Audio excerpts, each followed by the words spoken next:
what a brand is. And a brand represents a promise that your company will deliver. And it incorporates many different things. It's not just one thing specific. It includes things like your logo, your company name, your website, your products. It can be about services, it can be the product, it can be an experience. So a brand covers many different areas, and things that come to mind when we think about a company's products or services can also be a brand. So for example, when we think of Kmart, we think of cheap products. That's their brand. When we think of the Gold Coast, we might have a feeling of having had a great experience there. Or if we went to the casino, we might think of the Gold Coast in terms of, I won some money there, it was great, it's a lucky place to be. When we think about Virgin Airlines, we might think cheap airline, but fun, cool stuff. And things like Apple, who make you think, if I had an Apple, I'd be very cool, I'd be able to use all these different applications, it's very functional, but at the same time it's very, very chic.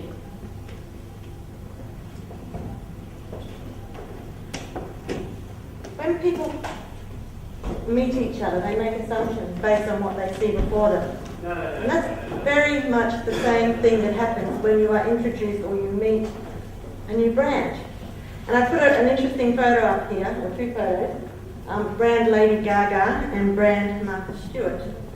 And I'm just wondering what the Queen's thinking when she's meeting Lady Gaga here. I think it's a great photo. But people form opinions about brands when they come into contact with it. And that's really important when you are taking your brand to China. How will people perceive your brand? What will they think when they meet you or experience your service? And so you need to develop a strategy for your brand specific to the China market.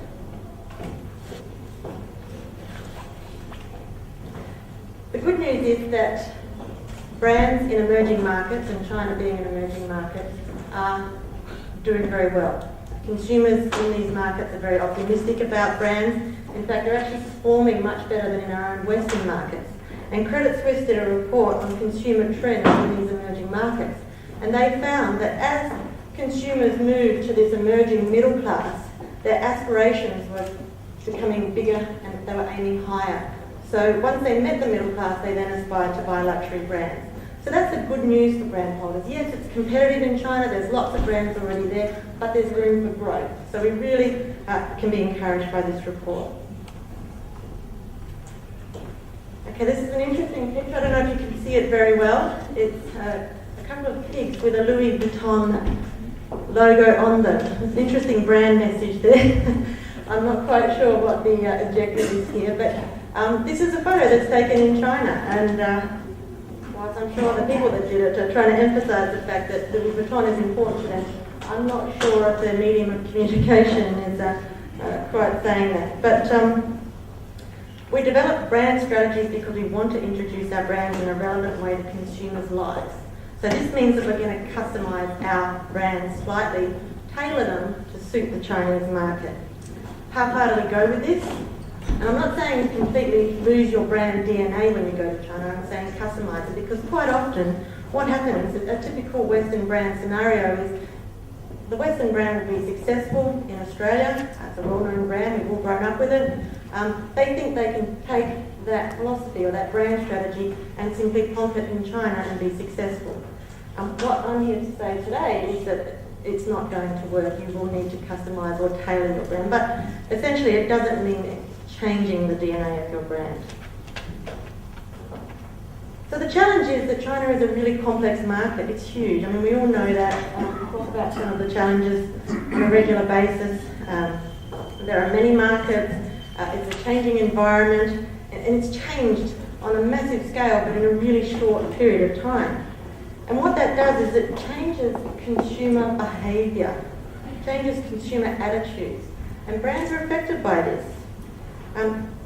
In China, every industry has more options. So if you were to go into a local department store or a supermarket in Australia and choose a hair shampoo, you might have the choice of 8 to 10 brands.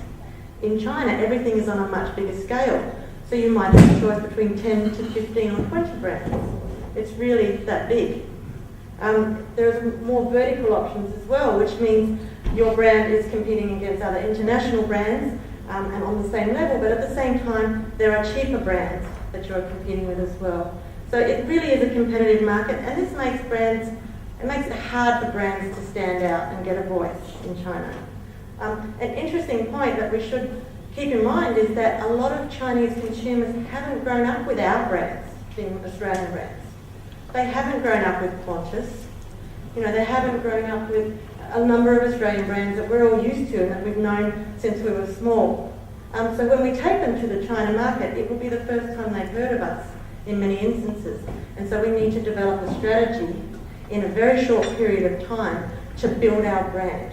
Coca-Cola, they had over 100 years to build their brand strategy. Okay, they went into China in the early 1980s, mid-1980s, and so they've developed that brand in a very short period of time.